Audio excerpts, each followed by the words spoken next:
Subscribe and press the bell icon to enjoy more exciting and enlightening videos from Dheya.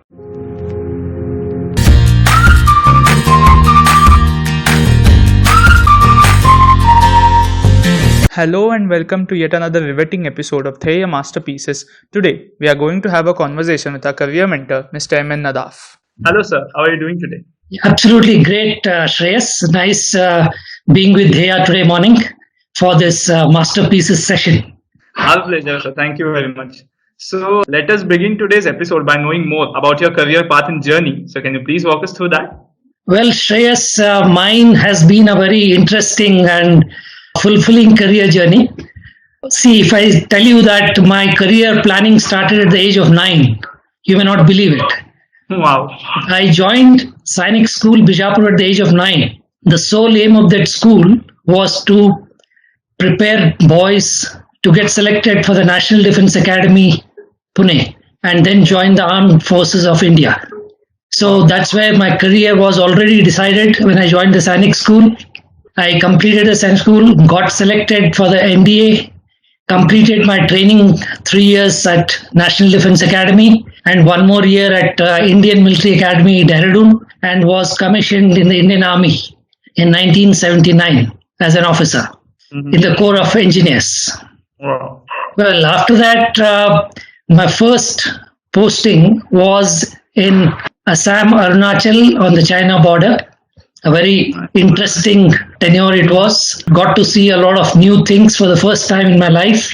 I'd never been to that part of the country, and also executed a lot of field engineering tasks for the army, like construction of roads, tracks, water supply schemes, demolitions, bridges, things like that to facilitate the operational tasks of the Indian Army. Okay. After that, about 3 years later, I was sent to do my BTech from College of Military Engineering, again in Pune. Having done that, I was thrown to Ladakh in J&K near the Siachen Glacier. Okay. From east to absolute west and north. Wow. Again, it was on the border with Pakistan as well as China. So got to see high altitude, snowbound areas, very challenging. Survival itself is tough. And in addition, you carry out various tasks which the army demands of you. Absolutely. So after having done that for about 2 years, I was selected, fortunately, to do my MTech from Cranfield Institute of Technology, UK. But that was in 1987. But unfortunately, that year, the droughts and floods hit India in different parts. So due to funding, the foreign courses were all cancelled. So I was then sent to IIT Bombay to complete my MTech, which I did for 2 years. And in 1989, I finished my MTech, and I was then posted again back to J&K in Poonch, Rajouri, on the border. There it was insurgent prone area, and also the LC, the line of control, where the Pakistani bunkers are just across, and also the militancy by the Kashmiri terrorists.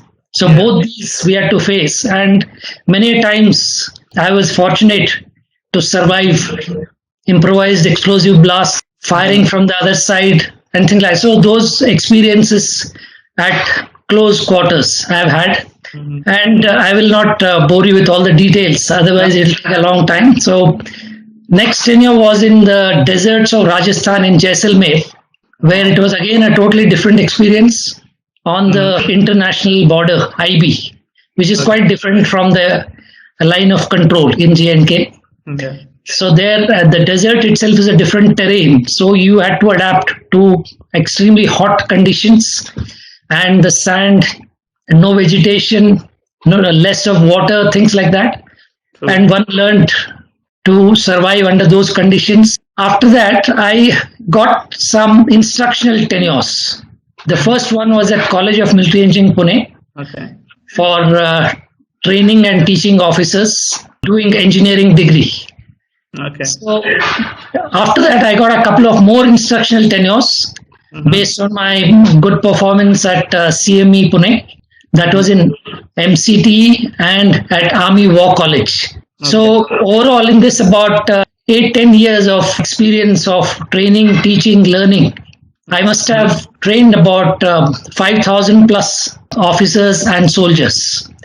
So informal mentoring is done throughout for our soldiers as well as for our officers. So this field of counseling, mentoring in the army, we keep doing it, but we don't give it a formal name as such.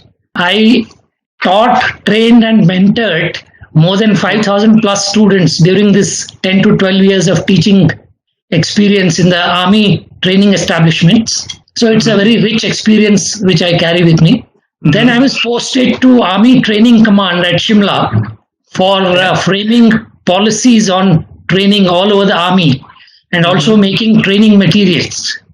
So during this tenure, I had an opportunity to visit US Army training establishments. About 7-8 Army training establishments in different parts of the US we had an opportunity to visit and learn all the good practices, which was really an eye-opener for me, seeing the technology which they were using. And we were many years behind, of course, but we picked up all the good practices, brought them back. We have made training manuals for our own army now and tried to incorporate the technology into our own army. To cut it short, my last tenure was in Delhi in the army headquarters as director automation, and from where I hung up my uniform. And then I am now, as they say, in the CV street after retirement, right? So since I like interacting with students, teaching, mentoring, training, so I decided to pursue that, and I am now devoting my time to helping students in achieving excellence in their fields. Yeah, that's in short my career journey so far. Thank you very much for that, sir. And now, sir, I want to ask you that as you have been in the army for so many years now, so much rich and extensive experience you have. So what do you think are the future scope and opportunities in the Indian Army? You see, I'll just start with a quote. It is not the gun, it is the man behind the gun who brings victories, right? Correct. Yes. So therefore, preparing the soldiers to carry out their tasks in an ever-changing battlefield is the most important factor.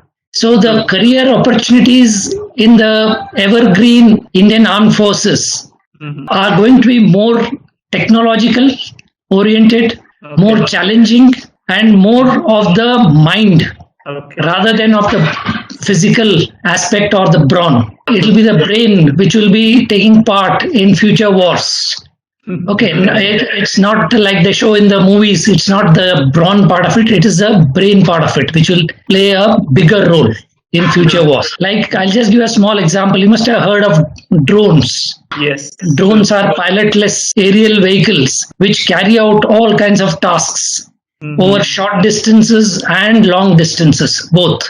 You must have read about US Army using drones in Afghanistan, in Iraq, to destroy targets, to carry out reconnaissance, to carry out surveillance and all that, right?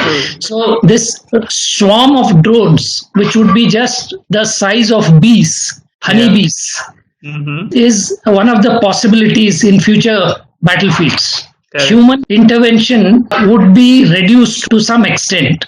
I would not say there would be no human intervention at all, but there has to be. Finally, it is actually, winning over the ground and establishing your authority over that piece of ground, which will bring you victory. Okay. So these technological gadgets will only assist you in doing that. So what I'm saying is that future holds very bright kind of a career opportunity for the youth of today in the armed forces, and all kinds of degrees, arts, science, engineering, medical, all kinds of fields. They have opportunities in the armed forces to join different departments or different branches of the Indian Army and make a career for themselves. Another example is about space. Space is another futuristic kind of a career. You may have heard about space warfare, which is a newly termed coin. So future warfares are not going to be fought only in these three dimensions of land, water and air, they will also be fought in space, which is beyond your air. Okay. So this is in just that there is no dearth of opportunities in the armed forces. It's not just about handling a weapon. It's much, much more than that. Yes, true. Absolutely, sir. Thank you very much for those insights. I'm sure all of our viewers will get benefited from it and will have an in-depth knowledge about the future of the Indian Armed Forces. So thank you very much. Now let's move on to how do you think, like you have been a career mentor with Dheya now, so how do you think Dheya is changing the overall perspective about careers and career mentoring? You see, I heard about Dheya from a military colleague of mine through an email. Okay. That is the first time I read the word Dheya. So then I started exploring it a little bit. And I spoke to a couple of friends of mine who are already into counseling and mentoring and who are doing pretty well for themselves and earning a lot of praise from the students and the parents. So I found this field pretty interesting. So I decided to pursue the certification from Dheya. I explored other certification opportunities also from various other institutions all over the country and even abroad. But I found Dheya having very strong values. Like one thing which has impressed me most about Dheya is their approach of positivity in everything, which is one of the values they preach. And they actually practice it, which I have seen in their staff and right up to the top management, that don't bring in negativity anywhere. Yes. Bring out the positivity in everything that you come across. So that's, I think, a very great thing to learn from Dheya. And since Dheya is actually practicing it, I felt that Dheya certification would be good for me and it will add value to my life.